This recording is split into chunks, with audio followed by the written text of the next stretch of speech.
Bokoto, Biandrabinaka, Michelin. So, Shalom Aleichem, Nisambula Banaka Nua Emori. Today, I'll be reading from an article, Frontiers in Political Science, with the topic heading Editorial, The Crisis of the Israeli Democracy. Illustrated by Yao Shoma, Aitan Zelkob, and Roy Zo. From the School of Political Science, Government and International Affairs in Tel Aviv University in Tel Aviv, Israel. So the editorial of my research topic is the crisis of the Israeli democracy. This after introduction, which is Israeli democracy crisis.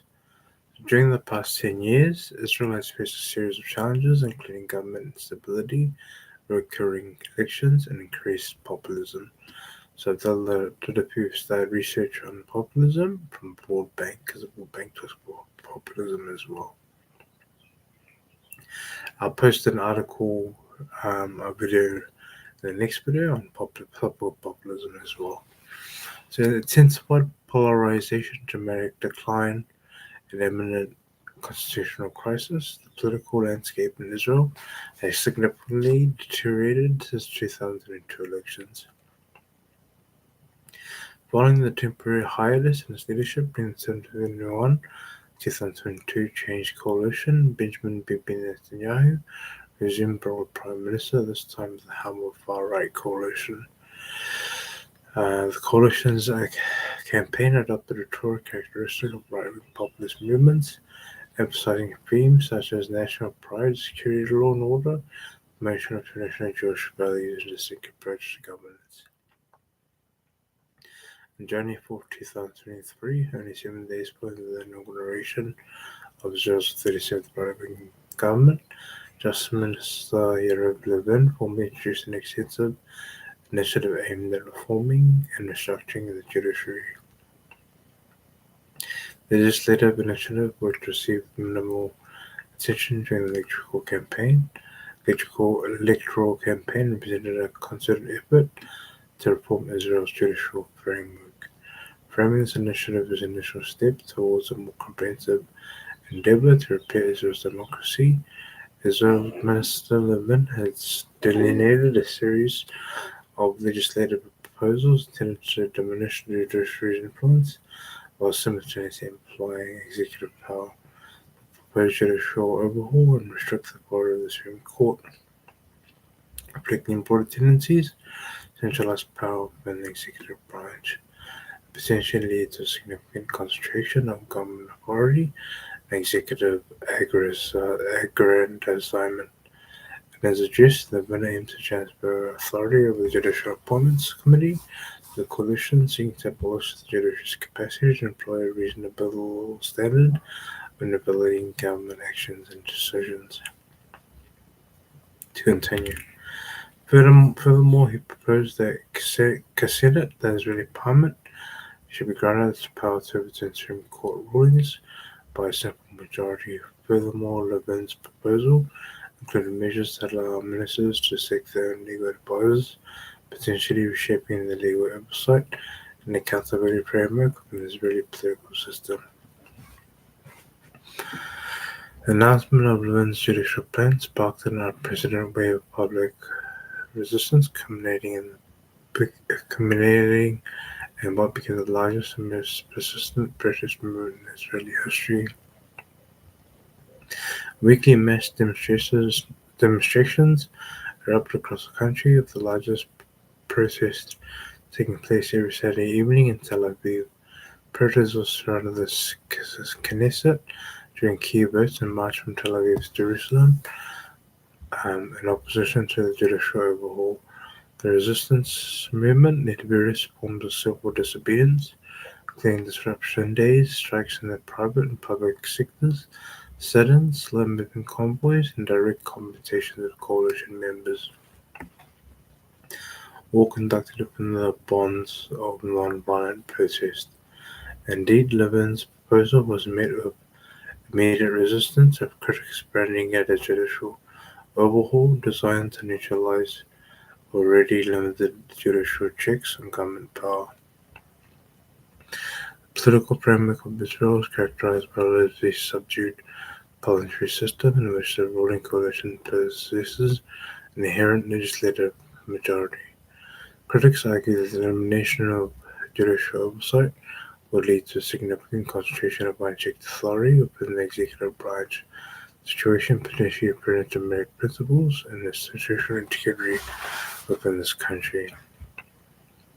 This is called, according to the Israeli Law Professor Forum, Democracy 2023. In the face of the wave of legislation, like many established democracies, Israel lacks several key institutional checks and balances that serve as guardrails against the overreach of executive power. Like countries with a more codified constitution, Israel's legal framework is based on a set of basic laws, most of which can be amended by a simple parliamentary majority, making it far more susceptible of political manipulation. Furthermore, the Israeli system does not have a bicameral legislature. There's no upper house in the counter in the Knesset, and doesn't operate with a federal structure which in other democracies grants regional governments a degree of autonomy and limits centralized authority. The absence of these institutional buffers, coupled with the fusion of government and the Knesset, makes Israel's democracy heavily dependent on judicial oversight, particularly the role of the Supreme Court in reviewing government actions and legislation. Therefore, any fundamental restructuring in the judicial, especially one that weakens its power and review and overturns government decisions, legislation enables the government to control the justice nomination process, poses an acute risk to democratic governance by revealing one of the few remaining institutional checks on the executive authority. While the judicial overhaul initially centered on curtailing the power of the Supreme Court, it must be analyzed with a broader political context. The reforms align with patterns of executive aggrandizement and populist and power with democratic backsliding, where governing coalitions seek centralized authority and reduce vertical, horizontal, and diagonal accountability mechanisms, which could restrict the ability to govern without constraints, have been characterized as overarching government's agenda as a regime coup aimed at eroding the democratic fabric of the state. This characterization invites critical inquiry of the nature of judicial overhaul, which was merely a targeted effort to recalibrate power relations within the legal system, or does it represent a more systematic trajectory toward democratic erosion and the establishment of liberal governance? This inquiry is fundamental in understanding the implications of such reforms, the future of democracy in Israel. If the latter is accurate, then we would expect signs of democratic erosion and manifest beyond the judiciary, extending into the critical governance domains. This means that the erosion of democracy should be observable not just in legal reforms, but also in other areas such as civil liberties, political pluralism, media freedom, and electoral integrity. Collected and examined coalition-sponsored legislation, including the judicial overhaul, was symptomatic of the attempt to deteriorate Israel's democracy. The objectives of the current edited volume represent a comprehensive and nuanced analysis that engages in critical discourse regarding whether the changes represent a form of the pendulum of power play from the power of the Supreme Court shift followed from Knesset's enactment of two basic laws in 1992, and subsequent broadening of judicial review of Israel's democratic principles, potentially steering the state toward a liberal, non-democratic regime. Extending his contributions of the edited volume, 6 articles on the research topic addresses the central query of whether the events were transpired from January 4, 2023 constituted a systematic democratic backsliding effort where they can meet student of judicial reform. The work of Maso and Sugar puts everything into a broader institutional perspective, arguing the important role of increased majoritarianism and traditionally consequential democracy, while Navid and Goldsmith argue that the crisis can lead to be designed with the construction of the Israel state. Both the works of Sama et al. And Rosenthal and Meaden revoke popular claims regarding the High Court of Justice and its role in Israeli politics. The former demonstrates the judicial revolution of the courts from the 1990s onward should not be understood as a power struggle between the judiciary and legislature, but a reaction of the popular to make changes in international politics. Similarly, Rosenthal and Medeni shows that HGC is a legal problem solver rather than an activist institution. One cause of the current crisis of the legislators' lack of commitment to democratic values, arid imprisonment by strong partisan differences in the conceptualization of democracy and members of the Senate. Akara, which is theoretical claims and empirical evidence, and the increase of populist views and behavior of Israeli legislators, translated to decline in quality of legislative work. Below this was the article which follows. We briefly delineate each article. In the next section, we provide a few suggestions of future research. The article by Maso and Ragat examines the emergent paradox of majoritarianism of Israel's traditionally consensus-based democratic framework and phenomenon catalyzed by increased judicialization and political polarization. They present a theoretical argument and place it in the comparative prism.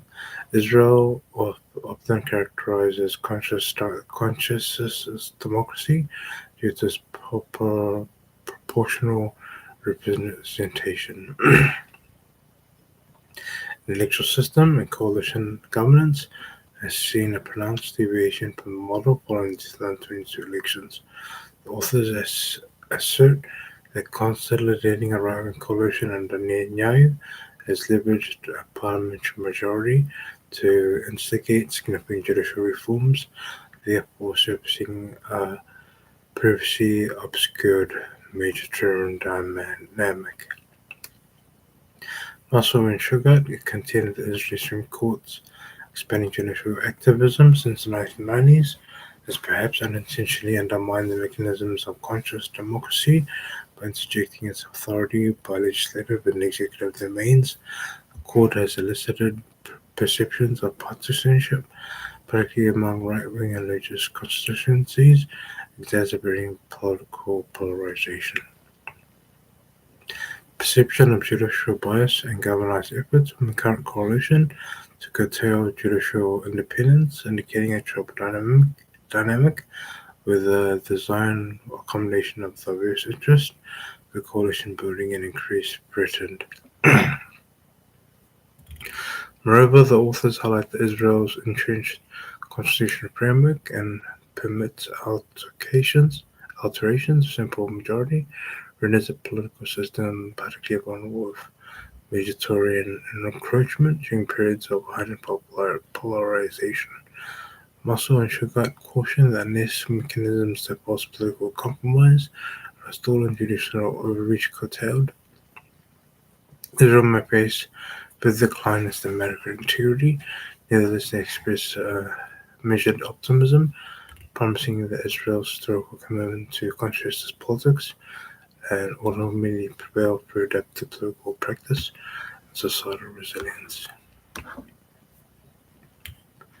In the deconstruction of the Israeli state, Navod and Goldsmith provide a convincing, original, and parsimonious explanation that Netanyahu's coalition attempts to take capture of the raw pursuit of these elements, using political declarations, legislative proposals, policy measures, structural changes. The authors highlight a process whereby Netanyahu's regime has been undermining the moral and legal authority of elected state institutions. This is compromised by challenging the very idea State institutions can serve public interest by questioning the objectivity of laws, by suggesting that irregular state structures never burden the interest of populace. This tech part of the described move helped leaders great leeway under the protection of a new state ideology under the ideology that the politicized state apparatus will have replaced the old illegitimate system. The process echoes some of our search authoritarian popular strategies, and authors concede that some elements in AI's coalition and populist imagery and promote policies that can be constructed and populist. However, focusing on populism misses a key element of coordinated attack on the state, dismantling and destruction of the state's institutions, liberal democratic order, creation of a vacuum that can be filled with politicized version of state of apparatus in the control of government, namely new sovereign Jewish population in Israel. The condition of such an attack are ripe in Israel. Parties representing Israeli settlers have for decades been targeting and vilifying counter-majoritarian institutions as political blows. They have saved the most aggressive lines of attack for the judiciary. There's the highest hurdle of the implementation of the radical right version of legal system that will legalize the institutionalized discrimination of Palestinians and territories in the Arab minority of Israel. Further, ultra-Orthodox parties representing a sector that is disproportionately subsidized by the state have declared the loyalty to Netanyahu, who, facing serious corruption allegations, requires a political alliance willing to challenge the rule of law of the Likud party, followed the act on Netanyahu's name, the tried political forces unleashing attacks on the state in an attempt to deconstruct it. But as the authors note, there are important parallels or similarities between Israel and other cases. For example, in March 2025, Netanyahu seemed to have crossed yet another Rubicon, stating on the plenary floor of the Israeli parliament that cooperation between the two enemies in the bureaucracy of the deep state and Israeli mainstream media did not work in the United States and will not work here. Indeed, attacks in the institution of the idea of state and partially originate most recently in the United States, plus or minus the Hungarian case, where coordinated assault on institutions led to consolidation of the liberal democracy, in which loyal to party leader replaced allegiance to liberal democratic institutions. In all cases, the probability of state deconstruction depends at least on the probability of the destruction to create. Saying a belief in the state and concept has failed. If state institutions are so dysfunctional and corrupt, the underlying ethos that bring people together was manufactured and false, then there's little harm in the state being dismantled and captured. The article reconceptualizing the 1990s judicial revolution in Israel, an implication to Spring 25 by Summit Colson and Smith, challenges the narrative that frames Israel's 2003 judicial reform as a necessary correction and judicial outreach from the 1990s. Instead, the authors argue that the constitutional transformation in the 1990s, often attributed to Chief Justice Aaron Barak, was not a unilateral power grab by the judicial, but rather broader response to global shifts and following the Cold War. The article presents an idea that Israel's democratization in the 1990s was part of the global trend toward aligning Western liberal democracies with emerged as a dominant form following the collapse of the Soviet Union. The authors support the argument of empirical evidence, including quantitative content analysis of Senate debates, legislative initiatives, and international treaty ratifications. It shows that elected political leaders, not just the judicial, are actively steering Israel toward a more democratic and rights-based governance model. A study also proposed an alternative framework for understanding Israeli politics, shifting away from traditional left-wing ideological errors towards a continuum between democratic and Jewish elements in Israel's national identity. Authors argue that the constitutional ambiguity of Israel, particularly lack of formal constitution, necessarily allowed public leaders to navigate tensions between these two foundational elements. In this content, the judicial change of the 1990s were not a power grab, but rather a manifestation of popular will and broad political shift or democratization. In 2003, judicial reform offers contended to merely an effort to correct judicial activism, but should be understood as an attempt to it as was balanced back towards judicial identity and the expense of democratic institutions. By situating those judicial and political shifts in a larger historical and international framework, the article refutes populist claims that the frame of the judicial reform is merely a resurrection to Barack's legacy, and instead reveals a deeper ideological struggle shaping Israel's political trajectory.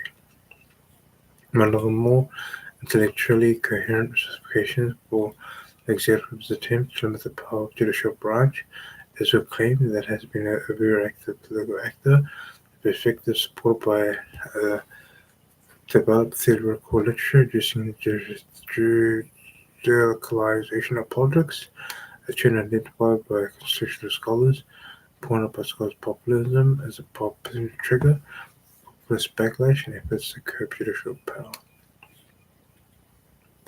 Conception of clearly articulated by the thinking and running one of Israel's most influential politicians, advocating judicial overhaul, member of Knesset, Simcha Rotman. Rotman heads the current Constitution, Law and Justice Committee, has authored the book titled The High Court of the Justice Party, which has claimed that the judicial outreach in Israel has morphed into judicial imperialism. Rosenthal made him the agenda premises of the judicialization of politics policy. Attention is the High Court of Justice is an empirical and methodological ambitious test of the judicialization thesis. Based on the comparative agenda project coding system, authors developed clear theoretical expectations of the extent on which the High Court of Justice, the HCJ, is a judicializing politics court. In short, the HCJ is acting as a judicializing actor, then his attention should be devoted to core political issues.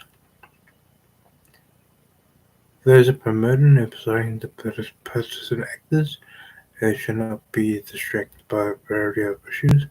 In contrast, the author's person gender of court functioning more as a legal problem solver should be more diverse. The court responsibility for legal challenges are represented to it. Test expectations. Authors create an original dataset of decisions from Missouri's High Court of Justice, coding them according to the comparative agendas, project criteria. They examine both the distribution of policy attention, testing whether the court's attention is stable or punctured, and diversity of topics and court engages.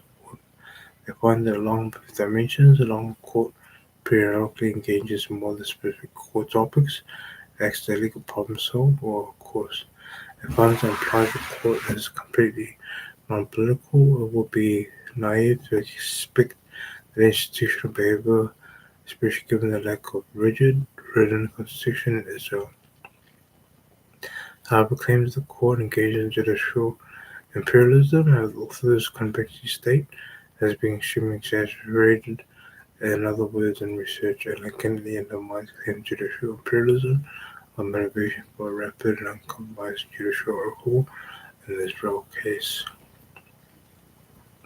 Moving the court's agenda in the Knesset, Arab and Friedman, an article with the crisis of Israel's democracy, political ideological framing, the members of the Israeli 24th Knesset explore how political and ideological identities of MK shape the conceptualization, understanding, and definition of democracy.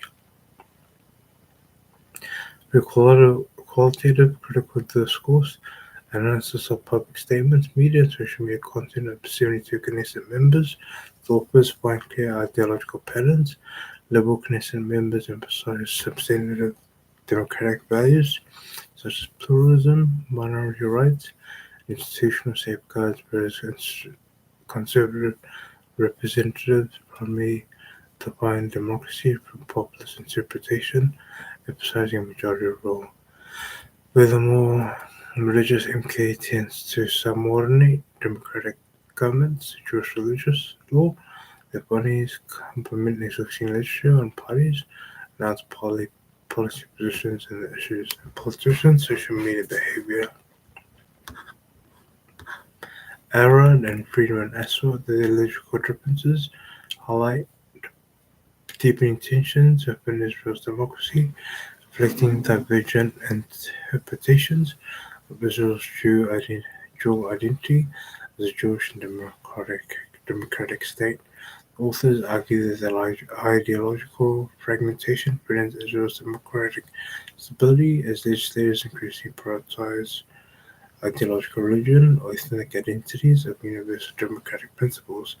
However, with the frequent willingness of legislators to manipulate constitutional norms and institutions such as judicial basic laws to achieve short-term political goals for further exacerbates risk to democratic governance.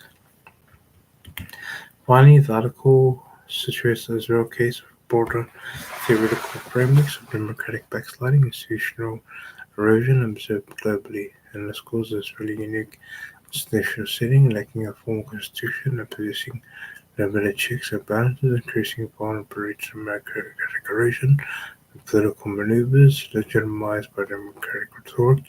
The authors conclude that emphasizing the need for both institutional reform and renewed commitment among legislators by foundational democratic norms, in order to halt reverse the ongoing erosion of Israeli democracy. In populism and legislative backsliding, Karav examines the arena of democratic backsliding that has been searched this in other institutions. His measurement of legislative backsliding and authoritarian populist rhetoric was put in the scarce work on the decline quality of parliamentary and backsliding democracies. The research identifies clear intuitive objective indications that gauge the quality of legislative work to assess the hypothesis that the 25th session of the Knesset practically discussions regarding the basic law. The judiciary reflects significant backsliding in the quality of parliamentary work. The author contrasts the session of a highly controversial piece of legislation, basic law Israel and the nation state of Jewish people, which has debated and paced during the next season. This end, sharing discourse analyzes how law changes, protocols, committee meetings on which were debated, supplements this interviews with experts from participating committee meetings. Even using the high hurdle of comparisation, the analysis of staggering, and in every aspect, for example, duration of debates and time given to participants and prepare the number of amendments of the bill, and seeking out consensus, and the quality of deliberation and ability of legislation to participate and make informed interventions, debates, and treatment of legal opinions, civil servants, and external stakeholders. Karab observed a significant decline in deliberation, professionalism, and adherence to both formal and informal rules. In short, Akarab's research hits you between the eyes. One cannot help but feel the coalition's attempt to rush and push through such a massive change on the country's institutional power balance among all nations, conscious building, and deliberation. Formal and informal procedures and adherence to the rule of law, as presented by legal experts, is a power grab aimed at politicizing the work of judiciary and supporting the power of the majority. The contributions to research topic comprise a depth of analysis that transcends the summaries presented above. Each piece critically examines the recent initiatives introduced by the Israeli government, employing a multi-focal perspective that allows a nuanced understanding of the implications. While there is a variation or conclusion drawn, a shared perspective emerges as the Israeli government's action cannot be merely characterized as a reform to restore previously disrupted balance of power among the judiciary, executive, and legislative branches. Initiatives, Christian serve as indicators of democratic backsliding. They stand before the judiciary, represent deliberate actions aimed at undermining foundational democratic principles, practices, and abilities of Israel. These moves utilize populist nationalities or facilitate the expansion of government power, enhance government aggrandizement, constantly seeing the nation toward a liberal future. Let's have a mochaccino.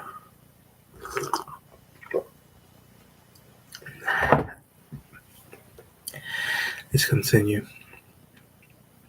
The road ahead. A thematic insights. The attack shared by Hamas on October 27th, 2023 significantly disrupted the Israeli government's agenda concerning constitutional reform. However, this disruption was temporary. The government strategically leveraged the ongoing conflict as both a facade and justification for advancing democratic backsliding initiatives. While the majority of Israel's public attention was focused on the ongoing war, the casualties, the plight of hostages, and sacrifices made by reserve soldiers, government capitalization on diversion, and obscuring its progression as constitutional matters by 2025. Several key pieces of legislation derived from the Justice Minister, Rabin's initial proposal of modifications, has been enacted. Notably, in March 2025, the Knesset approved significant pieces of legislation was politicized in the Judicial Appointment Committee and the role of the Ombudsman for judges. These legislative measures were enacted with minimal public scrutiny and protest, and government adeptly took advantage of widespread disinterest in domestic reforms and amidst ongoing conflict. The dynamic and shall trend of utilizing crisis to facilitate shifts in governance that may undermine democratic principles. The government has adopted the ongoing war not merely as a mechanism to obscure implementation to judicial reforms, but also as a pretext for impinging upon democratic principles such as civil liberties and human rights. The government also tried to control the media, increase scrutiny to the education system, particularly for higher education. Notable actions include the promotion of privatization of Israeli Public Broadcasting Corporation and Geli Sathal, like Israeli Defense Forces radio station, which aims to consolidate government's influence over media narratives. Additionally, legislation is passed to prohibit display of flags from countries that do not recognize Israel as a Jewish and democratic state, as well as allowing Shin Bet and IDF to access any computer equipped with stationary cameras. Furthermore, the government is promoting a bill empowering the vice chairperson and the education minister to dismiss educators subject to supporting terrorism without due process. These measures, among many others, have been legitimized through arguments related to war and terrorism and the imperative of both security and unique circumstances Israel has faced since October 2023. It is noteworthy that several of these bills have been initiated prior to the devastating terrorist attack, and subsequent conflicts suggested that the government's agenda may have not premeditated utilizing the wartime context as a facade to justify the necessity of such legislation. Indeed, well before October 2023, the government initiated 2023 anti-democratic laws, and the end half the past added margin free in such bills. Overall, the research presented in the bond clearly indicates that the objective of the 37th Israeli government, the most right-wing coalition in Israel's history, extended beyond merely reforming the judiciary and restructuring of balance and power among the three parts of government. Together we will win was a slogan coined the United Government by the October 7th attacks, a slogan that quickly shifted the nation, could be seen at thousands of billboards across Israel. 5 days after the attacks, the Centrist National Unity, Hamakan Hamalaka party supporting the United coalition and formed an emergency government. Given how controversial the regime proved judicial overhaul, judicial reforms as among the Republic prior to October 7th, one could plausibly assume the government will follow its own slogan, "Halt, we slow down attempts to change the regime." Indeed, even more coalition legislation suggested that the period of reflection, soul-searching, and conscientious building will be required. However, the evidence indicates that these expectations were misplaced, and rather than stopping, the government was pushing ahead of expanding the attempts, mostly recently in text, attempting to politicize military as a security agency. Two institutions are previously considered essential to Israel's consensus. One of the main objectives of future research, therefore, been to investigate the extent of the security crisis that arose on October 7th, has impacted and modified the government's objectives and how it can be used from radical right government to expand its attempts to regime change. In that regard, further tax and civil liberties, these emergency powers were a source of electoral institutions or even postponements of electoral processes seems avenues for future research. The Israel experience offers key insights into how democratic backsliding can unfold gradually through legal reforms that weaken checks and balances while presuming the presence of the democratic rule. Like recent developments in countries such as the United States, Hungary, and Poland, Israel's case shows how the judicial independence and democratic norms come from elected governments. It also demonstrates that civil society, the media, political actors, citizens should take populace in the word when they claim and when they should tend to. Example, dismantle the Supreme Court and encourage presidents to immigrate.